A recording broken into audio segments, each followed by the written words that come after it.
Bienvenidos otra vez a las charlas de Libera, el día de hoy enmarcados en el Día Mundial del Cerebro, el 22 de julio, que se celebra promovido por la Federación Mundial de Neurología con el fin de difundir la importancia de la salud cerebral, el conocimiento sobre las enfermedades cerebrales, su tratamiento y las formas de prevención y promoción del buen funcionamiento del cerebro. El día de hoy estaremos su servidora Alejandra Bautista al frente de Libera y tenemos el gusto de platicar con la neuropsicóloga Jennifer Salgado. Bienvenida, Jenny. Muchas gracias, Ale. Jennifer es neuropsicóloga formada en la Universidad Nacional. Tiene gran experiencia en la evaluación de neurodesarrollo y neurohabilitación y rehabilitación neuropsicológica de niños y adultos. Es actualmente docente en la Universidad Nacional Autónoma de México y en la Universidad del Valle de México. Bienvenida, Jenny. Tenemos muchísimo gusto por verte por acá y que podamos platicar contigo en este día tan importante del cerebro. Muchas gracias. ¿Qué tal? ¿Cómo estás? Muy bien. Gracias por la invitación. Y pues, sobre todo para promover este tema, que muchas veces es en total desconocimiento y que tampoco le ponemos la atención que se debe. Entonces, muchas gracias por la invitación. Al contrario, Jenny, gracias por acompañarnos y pues, ¿qué te parece si empezamos de una vez y entramos por el tema de justamente el área en la que tú te mueves, ¿no? ¿Qué es la neuropsicología? Coméntanos un poquito qué es la neuropsicología y a qué se dedica, qué hace la neuropsicología, por favor. Bueno, la neuropsicología es una rama de las neurociencias y de la psicología. Es la convergencia de estas neurociencias y de la psicología como tal. Esta ciencia lo que hace es estudiar los procesos neuropsicológicos, los procesos psicológicos superiores como memoria, atención, aprendizaje, percepción, lectoescritura y cómo están vinculados, cuál es su relación con estructuras del sistema nervioso. El cerebro es una parte del sistema nervioso, la que más conocemos, y cómo se relacionan ellas. Entonces, parte de todo lo que nosotros somos, lo que decimos, lo que hacemos, cómo leemos, cómo escribimos, las tomas de decisiones que llevamos a cabo, todo esto pues está regido por el sistema nervioso. Entonces, estos son los procesos psicológicos superiores y es esta relación con el sistema nervioso. Entonces, a eso se dedica la neuropsicología. Ok. Y, digamos, estos serían como los procesos psicológicos superiores en condición de funcionamiento normal del cerebro, ¿no? Cuando existe alguna condición atípica o alguna enfermedad neurológica, ¿cuáles son el tipo de cuadros principales a los que se enfrenta la neuropsicología? La neuropsicología nace como una respuesta precisamente a investigar y dar esta respuesta a cómo funciona el cerebro a través del daño cerebral. Si bien se estudia estos procesos psicológicos superiores y la relación del sistema nervioso en personas sin daño cerebral, también lo hace en personas con daño cerebral. Y pues de ahí que también nos dediquemos como neuropsicólogos a la rehabilitación neuropsicológica.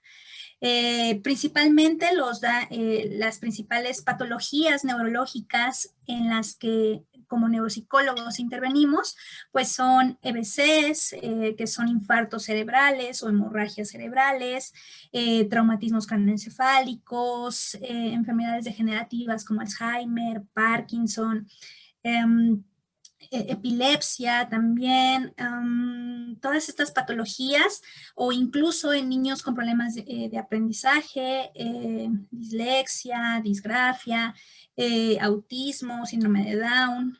Lo que hacemos entonces es identificar estos factores primarios y secundarios para poder llevar a cabo esta rehabilitación o intervención en el caso de los niños.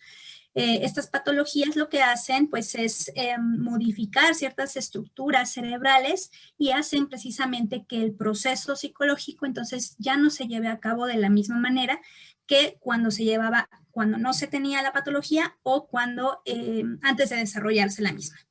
Entonces, lo que hacemos pues es evaluar y rehabilitar también a este tipo de personas. Entonces, trabajamos precisamente con este tipo de patologías neurológicas.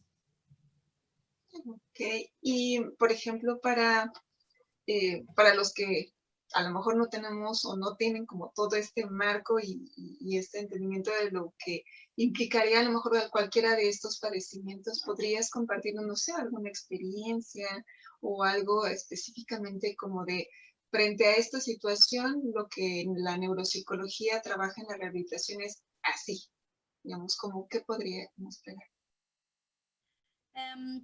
Mira, he tenido la experiencia de trabajar con cada una de las patologías, lamentablemente, y digo, también para adquirir experiencia. Sin embargo, la experiencia con la que más he aprendido es a través de las afasias. Las afasias es una consecuencia de un infarto cerebral o de una hemorragia que comúnmente cambia completamente el lenguaje, no solo hablado, sino también escrito o al momento de que nosotros lo estamos leyendo. Entonces, después de un infarto cerebral o de una hemorragia, lo que sucede es que comúnmente se pierde el lenguaje. Y entonces la rehabilitación neuropsicológica lo que hace es rehabilitar precisamente este proceso neuropsicológico y todos los procesos que conlleve. A lo mejor también con un paciente que ha tenido un traumatismo craneoencefálico y como consecuencia de ello ha perdido la memoria o ha tenido dificultades de atención. Entonces nos enfocamos también a rehabilitar este tipo de procesos con la finalidad de que el paciente sea lo más funcional antes, como si fuera antes de la patología. Sin embargo, bueno, como parte de esta modificación por la misma patología, pues la rehabilitación sí tiene que ser continua y de manera constante, requiere de mucho tiempo, porque pues el daño cerebral en este tipo de recuperación sí requiere de bastante tiempo para poderse llevar a cabo. Entonces, esta es son algunas experiencias que yo te pudiera comentar. En niños, por ejemplo, yo lo que comúnmente hago es realizar la evaluación, el diagnóstico preciso de identificar estas debilidades y fortalezas del pequeñito.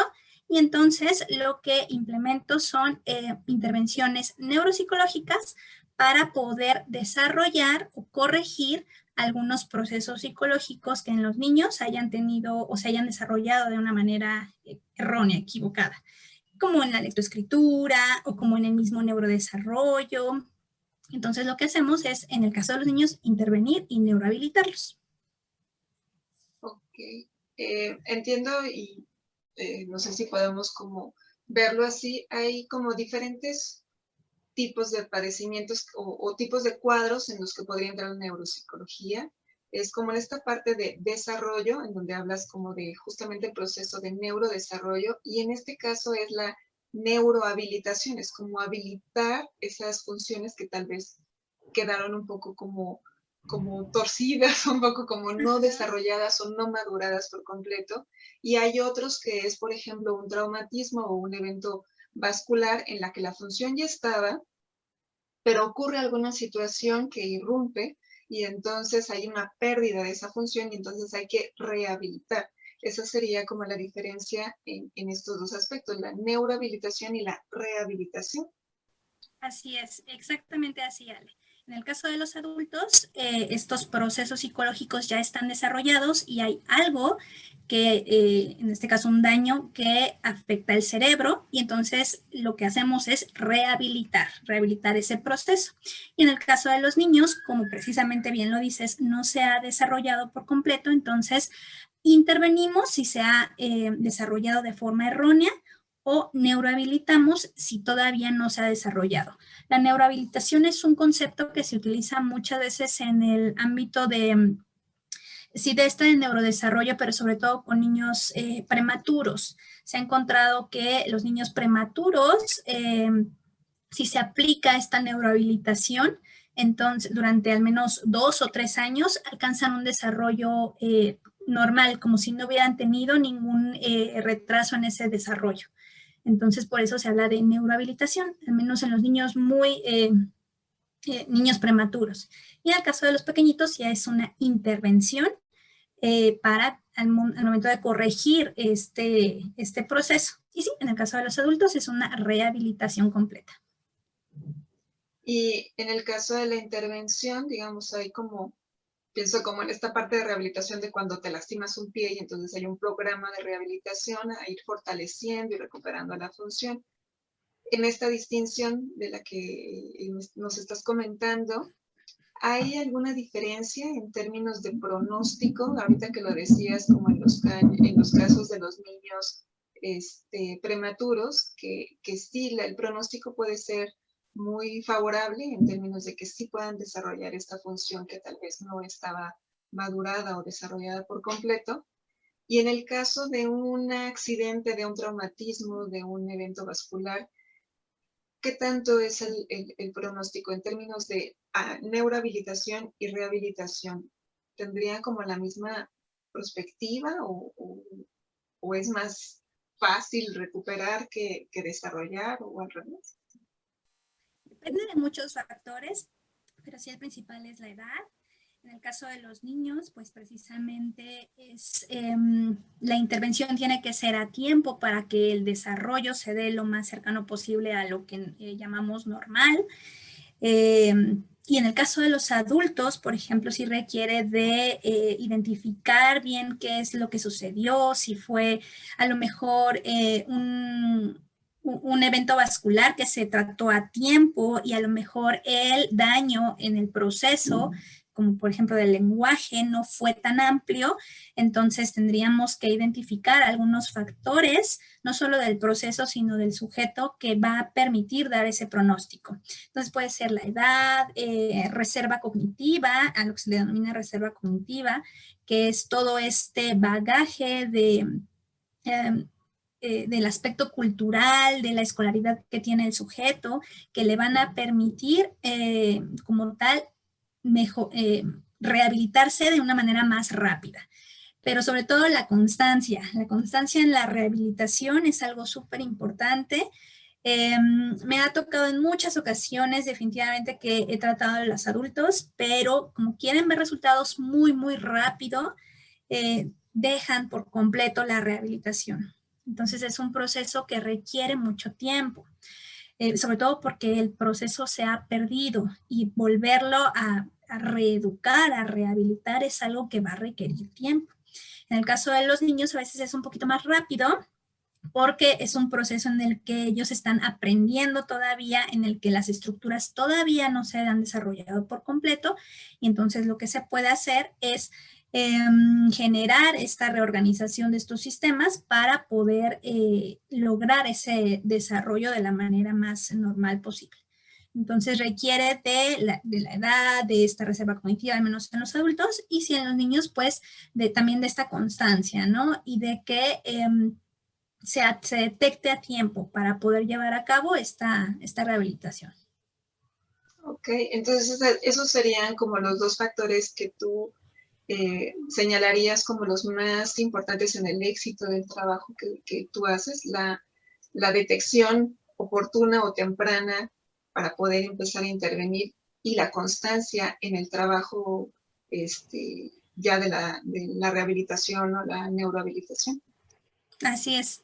Sí, sobre todo la constancia, digo, efectivamente tener a un familiar con una enfermedad como por ejemplo el Alzheimer, con Parkinson, ver a tu hijo con epilepsia o con estos trastornos de aprendizaje, sí genera frustración, pero lo importante es dar continuidad a ese tratamiento para que pues las personas salgan adelante y sean lo más funcionales posibles, porque pues somos seres sociales y se requiere de toda esta funcionalidad que da el sistema nervioso. Entonces sí es súper importante que esta constancia se lleve a cabo. Sí va a requerir tiempo, pero es algo que pues tanto los familiares como los pacientes también deben de saber. Entonces sí se va a llevar un tiempo definitivamente, pero sí es algo que es indispensable para que esta rehabilitación o esta intervención se dé de forma exitosa. Ok, muy bien. Una de las cosas que nos interesaba justamente platicar en términos del marco del Día Mundial del Cerebro es que estos dos clases, digamos, o dos ejes importantes de los que tú nos comentas, de la intervención de la neuropsicología en el neurodesarrollo o cuando ha existido algún trauma que irrumpe, digamos, en el funcionamiento que ya se tenía neurológico. Está este otro concepto sobre la promoción de la salud neuronal, ¿no? La salud cerebral. Y esta parte de estas, ahora que mencionas, como estos cuadros de demencias o de neurodegeneración, ¿no? Que es parte del proceso normal, que digo, tampoco esperaríamos en esta parte de el neurodesarrollo o que haya necesariamente un trauma, sino que es parte del trabajo cotidiano, digamos, del cerebro. Y entonces, como en el asunto de las enfermedades neurodegenerativas, podríamos hacer algo. ¿Nos puedes hablar un poquito sobre justo las enfermedades neurodegenerativas, como el desarrollo de demencias o todo esto que podemos ir esperando todos habitualmente, ¿no? Pensando que en este asunto de que cada vez somos más un país viejo en términos de la edad que ya tiene la población media, ¿no? Pues mira, la degeneración como tal de las funciones del sistema nervioso sí se va dando definitivamente con el incremento de la edad. Sin embargo, sí hay algunos factores que van a propiciar el enlentecimiento de este deterioro cognitivo. En el caso de las demencias, por ejemplo, una vez que se ha establecido una demencia, que se ha identificado o diagnosticado esta demencia, parte de la rehabilitación neuropsicológica consiste en retrasar lo más que se pueda ese deterioro cognitivo, que definitivamente va a existir, y sobre todo en el Alzheimer, se va a llegar a dar definitivamente, pero la importancia de la rehabilitación es conservar el mayor tiempo posible los procesos que van a permitir que el sujeto sea funcional, como por ejemplo el lenguaje.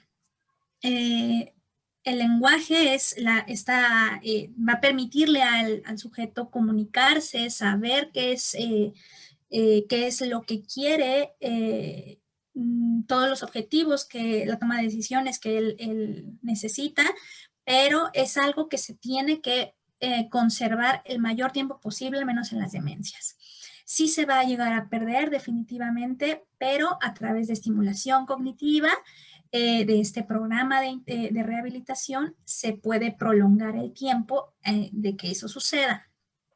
En el caso del Parkinson, por ejemplo, también este tipo muchas veces el Parkinson produce o tiene como consecuencia también, va de la mano, es comórbido con un tipo de demencia. Entonces, en este sentido, la degeneración cognitiva pues va a existir, pero lo importante aquí en estas enfermedades degenerativas es esto, que se retrase lo más posible esta degeneración, que definitivamente sí va a existir.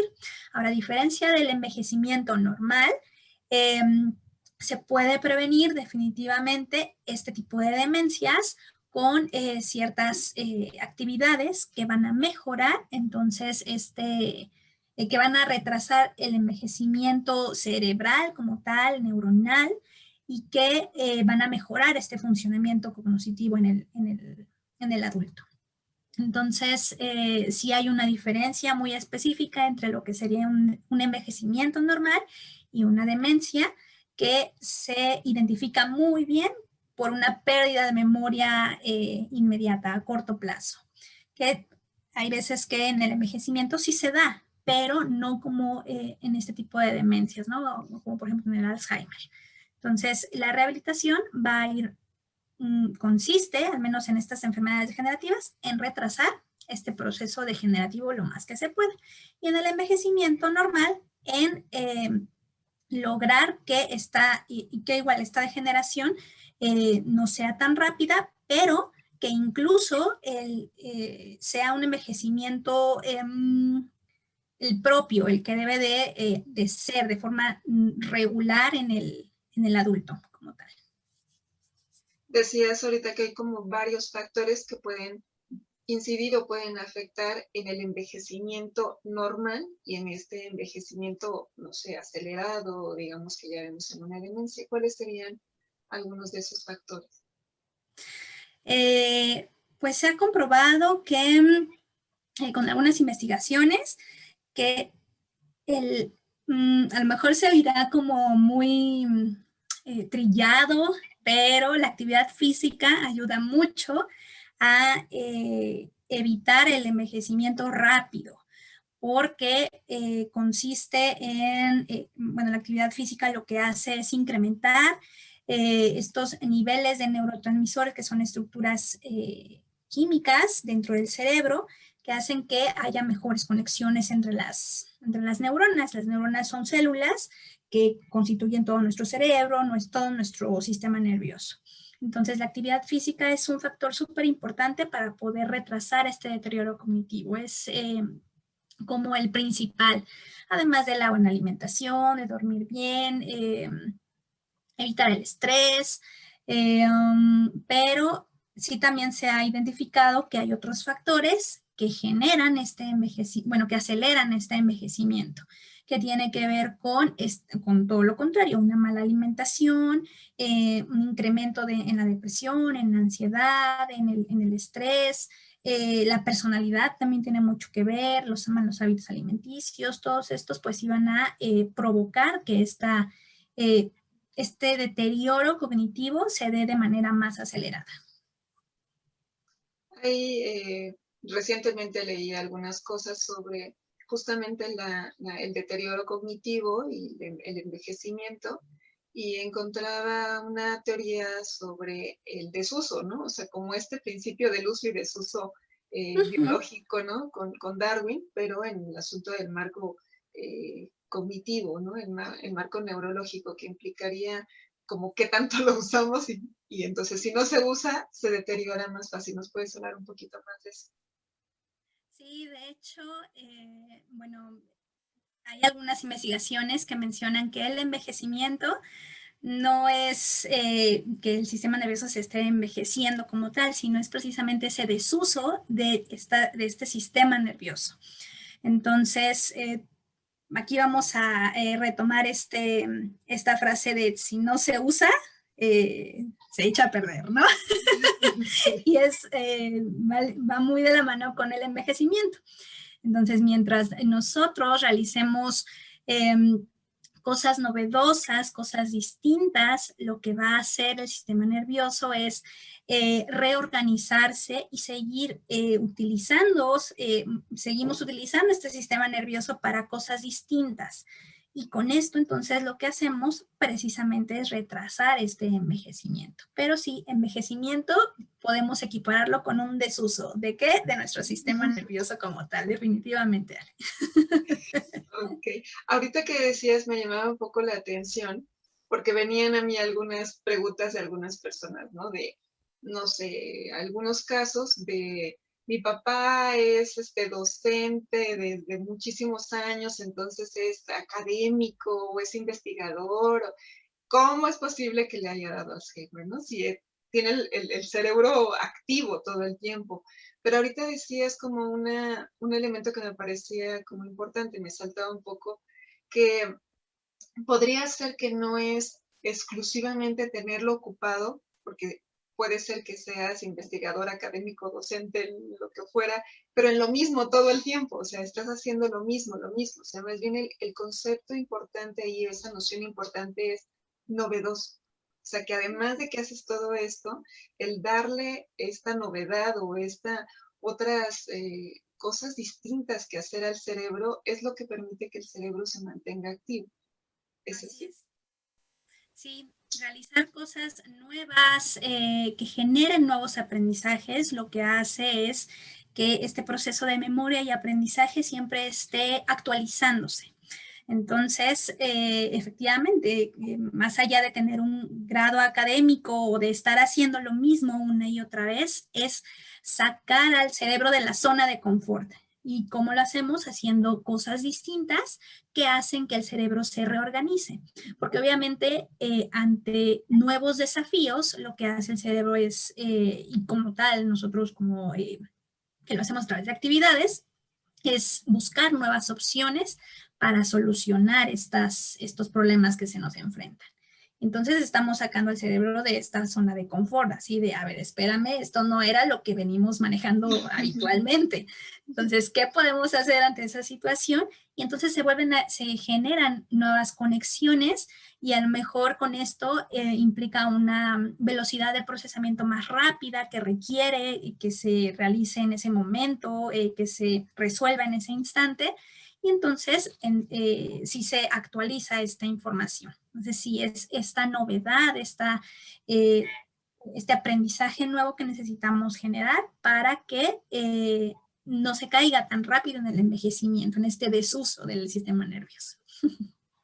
Ok, sí, eso es como un elemento interesante, ¿no? Porque a lo mejor hay mucha gente que se mantiene haciendo lo mismo y de esa manera cree que mantiene activo el cerebro. Y seguramente sí, en una parte, pero entra como en este letargo de hacer lo mismo, ¿no? Como en esta rutina justo que nos contabas, ¿no? Ahí es donde entonces entraría este concepto interesantísimo, que es el de la plasticidad cerebral, ¿no? Sí, de hecho, pues todo esto que te vengo comentando es la plasticidad cerebral, que es precisamente, pues, es esta capacidad que tiene el sistema nervioso de reponerse, reorganizarse, adaptarse a algo novedoso y de tal manera que lo hace de forma interna y externamente para poder generar nuevas conexiones. Entonces, yo lo llamaría como la resiliencia del sistema nervioso, porque es esta capacidad que tiene de reponerse. Y sobre todo es algo muy importante que se lleva a cabo en personas que han tenido lesiones cerebrales. Esta plasticidad se ve mucho en ellos, ¿no? ¿Cómo es posible que alguien que haya tenido un infarto y haya perdido el lenguaje y no pueda hablar, después de mucho tiempo, definitivamente sí puede realizarlo? Entonces es esta capacidad de reorganización en donde estas estructuras cerebrales que eran las encargadas principalmente del trabajo del lenguaje, pasaron a segundo plano y dijeron, pues es que no podemos con esto, necesitamos delegar a lo mejor responsabilidades y zonas aledañas, lo que hacen es retomar ese trabajo. Se reorganiza el sistema nervioso y dicen, bueno, pues vamos a echarle la mano hasta donde podamos, como podamos, y entonces sí, le entramos a la chamba, ¿no? Y entonces lo que hacen es reorganizarse y generar este proceso de plasticidad cerebral. Pero te digo, es como la resiliencia del sistema nervioso, es esta capacidad de reponerse ante lesiones y de adaptarse ante nuevas situaciones. Y pensando como justo lo que venimos platicando sobre la neuropsicología frente a estos retos de neurohabilitación y rehabilitación, pensando como en algo que tienes que promover, que madure o que se genere o que estás recuperando. Pero en términos entonces del funcionamiento cotidiano de la plasticidad cerebral o funcionamiento cotidiano del cerebro y en este progreso del envejecimiento, es cómo entraría la neuropsicología y alguna forma de ir como promoviendo este alargamiento del envejecimiento, pues, ¿no? Digamos, como irlo haciendo a partir de algún tipo de programa que promueva la salud cerebral o este tipo de ejercicios o qué podemos hacer para que la plasticidad esté, además de hacer cosas nuevas, que bueno, ya nos pondremos creativos todos, es la neuropsicología que nos aportaría, cómo nos podría ayudar. Pues mira, efectivamente, lo principal es hacer cosas novedosas, creativas, a lo mejor dicen, ay, bueno, cosas nuevas, ¿qué hago con una cosa, cómo le hago, ¿no? Para hacer algo novedoso. Bueno, se han encontrado estudios en donde también puedas usar, empieces a usar un día o toda una semana tu mano no dominante, por ejemplo, ¿no? Entonces, eso te saca de tu zona de confort y el sistema nervioso también, ¿no? Tú vienes utilizando diariamente la misma mano, ¿no? En mi caso soy diestra. Pero si al otro día todo lo que yo vengo realizando con la derecha lo hago con la izquierda, entonces realizo nuevas conexiones en este sistema nervioso y lo saco de esa zona de confort. Y entonces lo enfrento a una capacidad de adaptación completamente diferente. ¿Qué otra cosa? Definitivamente la actividad física es algo que es súper recomendable, que permite que esta plasticidad se lleve a cabo. Les comentaba que la actividad física pues es algo indispensable.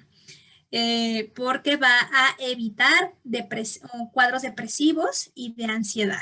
Entonces, es algo que definitivamente tiene que estar en un checklist de actividad, realizar actividad física. Caminar, correr, hacer ejercicio cardiovascular, meditar también es algo muy, muy bueno y que permite que esta plasticidad cerebral continúe y que retrase este envejecimiento.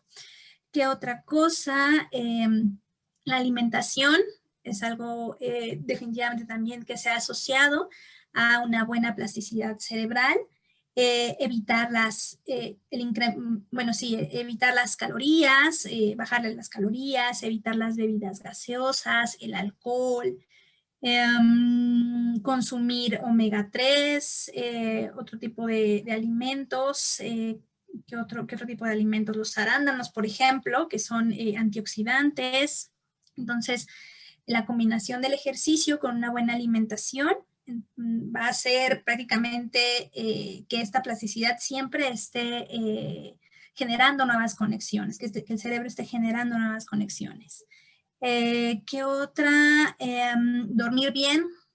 El insomnio hace que sí, perdamos neuronas y que no se generen estas conexiones. Entonces, dormir bien también es algo importante. Buscar desafíos, completamente algo que no hayamos hecho anteriormente y que podamos enfrentarnos a lo mejor a un miedo que tengamos. No solo significa resolver crucigramas o sopas de letras, ¿no? Es algo que nunca hayas hecho antes, pero que también te guste y que te genere un cambio en ese comportamiento. Entonces, no solo tiene que ser novedoso, sino tiene que ser algo que también te motive. Porque si no, entonces de nada nos va a servir algo novedoso si no tenemos esa motivación para continuarlo. Ahora, el secreto está en eso, de darle continuidad. No es que hoy voy a hacer, hoy sí voy a hacer ejercicio, mañana no, los otros 3 días sí y una semana no. No, tiene que ser continuo para que estas conexiones siempre estén generándose nuevas conexiones. Si no, entonces no va a haber nada de plasticidad neuronal, definitivamente. Y en este caso, como lo que decías, ¿no? Lo que platicábamos sobre hacer lo mismo siempre si siempre hago ejercicio, no cae en como en esa rutina que ya tampoco me funciona, o sea, también tendré que cambiar el tipo de ejercicio, por ejemplo, o si hago crucigramas o alguna actividad de este tipo, focus o estos asuntos como de retos mentales, pero lo hago tan cotidianamente que se vuelve ya algo rutinario, no entra en la misma categoría de ser novedoso.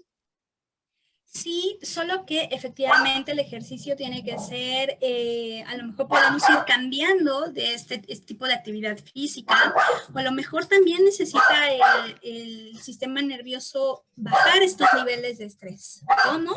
Con otro tipo de actividad como la meditación. La meditación, hacer yoga es algo muy, muy bueno. Hay personas que no les gusta porque no es tan activo, pero el sistema nervioso necesita relajarse también. Entonces, combinar estas dos actividades que también son físicas es algo muy bueno.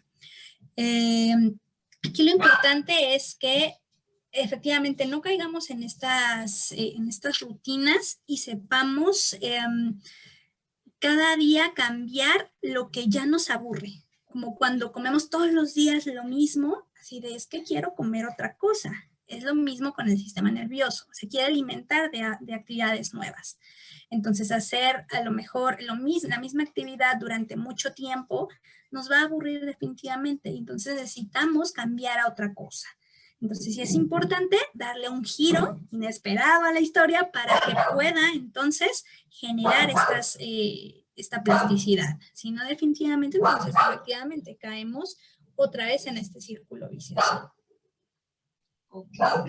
Podemos entonces un poco quedar con esta idea de que la mejor manera de promover la salud cerebral y la salud neurológica tendría que ver con este ejercitación constante de la plasticidad cerebral a partir de la novedad, pues a partir de ser creativos y novedosos con las cosas que vamos haciendo cotidianamente. Podríamos quedarnos como con ese mensaje para que ese es nuestro mensaje de oro. Exactamente, ser creativos, buscar algo novedoso, pero sobre todo algo que nos motive. Más allá de que sea novedoso, que realmente busquemos esa motivación por querer hacerlo. Si podemos juntar estas 3 características en una actividad, entonces es muy probable que esta plasticidad neuronal se lleve a cabo sin ningún problema. Entonces sí es importante esta novedad, la creatividad y que sea motivacional para nosotros. Ok. Para poder ir cerrando, digamos, como esta interesantísima charla que tuvimos hoy con estos mensajes como muy concretitos, ¿no? Con respecto a poder entender lo que hace la neuropsicología, como a qué niveles poder trabajar tanto con niños en la parte de, a lo mejor, de neurodesarrollo, como dijimos, en el caso de los adultos, o inclusive también con niños con estos traumas, y como la parte preventiva con respecto al envejecimiento y la relación con la plasticidad cerebral. Justo pensando en este marco de hablar de la celebración del Día Mundial del Cerebro, como esta forma de promover esta conciencia de entendimiento del funcionamiento del cerebro, la salud del cerebro y de cómo generar o cómo propiciar, ¿no?, esta salud, podrías darnos, no sé, como tu mensaje final, como de cierre, de con qué podríamos irnos después de esta charla que nos diste el día de hoy. Te comentaba, bueno, siendo la psicología una ciencia joven, la neuropsicología pues todavía lo es más, ¿no? Hay veces que, bueno, uno les dice, soy neuropsicólogo y no tenemos ni idea de qué hace, cómo trabaja, nada. Pero aquí lo importante es que, siendo una rama de la psicología, se conozca que dentro de la psicología como tal, y siendo una ciencia como tal, puede aportar muchísimo en el caso de la prevención, solo que todavía existe ese miedo, ese temor de catalogar, de etiquetar a las personas que tratan o que quieren ir al psicólogo y que definitivamente no lo hacen. Y ya no se diga más porque no conocen a un neuropsicólogo, ¿no? Entonces sí llega a suceder que incluso en neuropsicología no se sepa nada de lo que hacemos y que el trabajo es arduo como tal y además pues siendo parte de la psicología.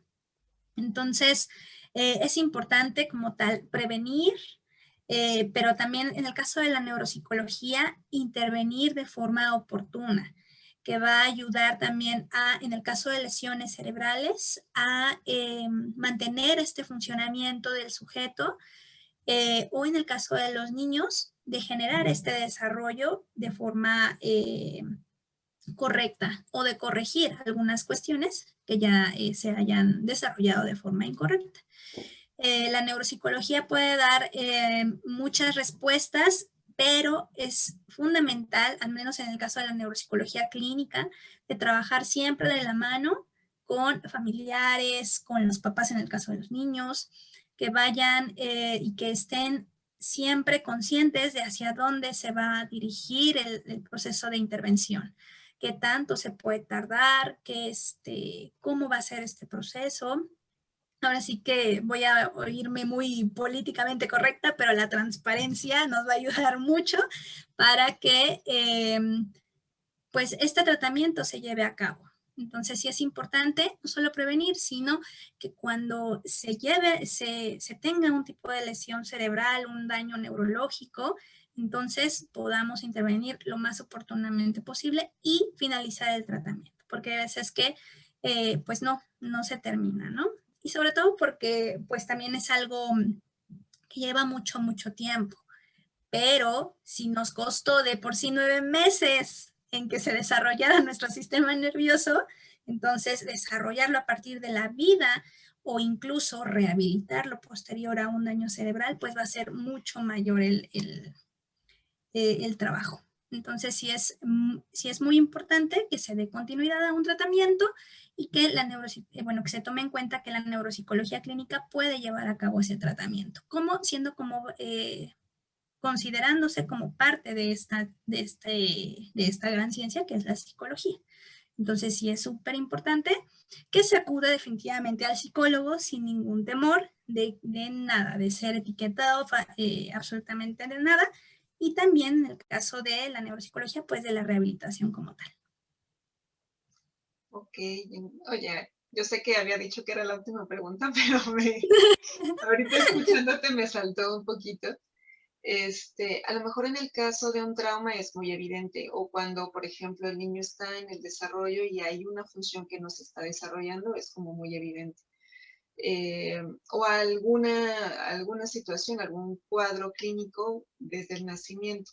Pero cuando hay algunas funciones que sí están presentes, pero que no terminan, o sea, que hay algo que como que no te cuadra, pero que ahí está, ¿no? Como estos niños que sí hablan, pero no hablan bien, ¿no? Como esperaríamos. O al contrario, ¿no? La parte, como decíamos, del envejecimiento en donde eh, uno va como perdiendo cierta memoria o a lo mejor como cierta habilidad en el lenguaje o a lo mejor ciertas procesamiento, en la velocidad en el procesamiento, en fin, ¿en qué momento sería como pertinente, cómo darse cuenta que eso es importante que se atienda clínicamente con un neuropsicólogo? Es cuando ya afecta la funcionalidad del niño o del adulto. Es decir, que estas pérdidas de memoria en el caso del adulto ya son constantes y que no es de, se me olvidó dónde dejé las llaves. No, se me olvidó dónde dejé las llaves, se me olvida quién es el señor que vive conmigo, quién es esta chica que viene a visitarme, se me olvida a dónde iba, se me olvida a dónde iba, en dónde vivo. Entonces, cuando ya empieza a afectar la funcionalidad en el caso del niño o del adulto, es cuando ya hay un foco rojo que se tiene que tratar de forma inmediata y que se tiene que buscar ese diagnóstico de forma oportuna. En el caso de los niños, es cuando muchas veces, por ejemplo, en mi experiencia me tocan muchos casos de lectoescritura en donde es que es común que confunda la B con la D o que no sepa la derecha de la izquierda, porque yo su papá tampoco lo sé. Bueno, sí, pero en el niño se está desarrollando y no es común que confunda comúnmente la derecha con la izquierda o que además se ponga los zapatos al revés, que se ponga la ropa al revés. Entonces eso ya no es común. Y porque como tal salta en esta funcionalidad del niño, ¿no? En donde ya no puede adquirir bien la lectoescritura. Entonces son cosas que ya se pueden, a lo mejor ya están instaladas, pero que apenas están desarrollándose o que se pueden intervenir o rehabilitar de forma oportuna. Entonces, justo cuando ya pierde la funcionalidad el niño o el adulto, es cuando podemos identificarlo que hay algo que no está bien. No es solo, es como cuando uno va al doctor, no solo por un dolor de estómago, es porque ya estoy vomitando, ya tengo fiebre, tengo otras cuestiones que ya no son de salud propiamente normales, ¿no? No solo porque comí algo que me hizo daño. No, hay otra cosa de fondo que ya no es algo, ya no es una cosa, sino ya son varias que están afectando esta funcionalidad. Ok, pues bueno, igual podríamos platicarlos, pero bueno, vamos a cerrar por el día de hoy, porque evidentemente podría ser muy interesante que en algún momento también pudiéramos platicar a lo mejor de enfermedades específicas, ¿no? Y sobre qué podríamos hacer. Pero en esta ocasión, viendo el panorama general de la neuropsicología que tú nos has explicado muy claramente, y dónde puede intervenir, ¿no? O sea, qué momentos pueden ser como importantes para entender y podernos llevar como esta noción de trabajar con el mantener activo, ¿no? Nuestro cerebro y fomentar mucho la plasticidad cerebral a partir de la novedad, de la constancia, ¿no? Que vamos teniendo, pues entonces es como un maravilloso mensaje con el que nos podemos ir el día de hoy. Pues te agradezco mucho, Jenny, a que nos hayas compartido toda esta información, que hayas platicado con nosotros y que pues permitas a todas las personas que nos vean que puedan conocerte. Y Jenny está con nosotros en el consultorio de Libera y podemos, ella da consulta ahí, así que por supuesto ténganla en la mira. Así que Jenny, dinos dónde podemos localizarte además de Libera, si quieres compartirnos algún dato o algo que la gente que nos puede estar viendo pudiera llevarse de ti. Pues principalmente ahí en Libera, comúnmente, bueno, ahorita estoy trabajando los sábados por ahí nada más, sobre todo porque entre semana pues estoy como docente. Sin embargo, bueno, también pueden encontrarme en el correo electrónico, es Jennifer-abril14 con número, @yahoo.com.mx. Tengo otro correo ya de manera institucional. Ambos también los reviso. El otro es jennifer.salgado@iztacala.unam.mx. Plasticidad cerebral. Exacto. Plasticidad cerebral, plasticidad. Ok, perfecto. No, pero bueno, entonces ahí tenemos como los datos de Jenny, por supuesto también, ya saben que en el canal de YouTube de Libera, en la página, o directamente en los teléfonos de Libera, podemos también hacer este contacto para que si ustedes tienen como algún tema, alguna inquietud o algo que quisieran platicar más ampliamente con Jenny o algún tipo de atención que se requiriera desde el punto de vista neuropsicológico, pues aquí está esta experta y pues te agradecemos nuevamente, Jenny, gracias por compartirnos y seguramente haremos unas veces más de este tipo de charlas. Muchísimas gracias. Gracias a todos. Que acudan en caso de que sí lo necesiten, al psicólogo, al neuropsicólogo. La psicología es una ciencia muy, muy amplia y que definitivamente a veces no se toma en cuenta, ¿no? Esta salud mental, esta salud cerebral, que no se le da la importancia. Entonces, creo que con esta pandemia también se ha venido a identificar qué tan importante es esta ciencia en el desarrollo de algunas enfermedades y trastornos mentales. Entonces, pues fue un gusto, Ale, un gusto verte también y un abrazo a todos y síguense cuidando, definitivamente. Con saludos también.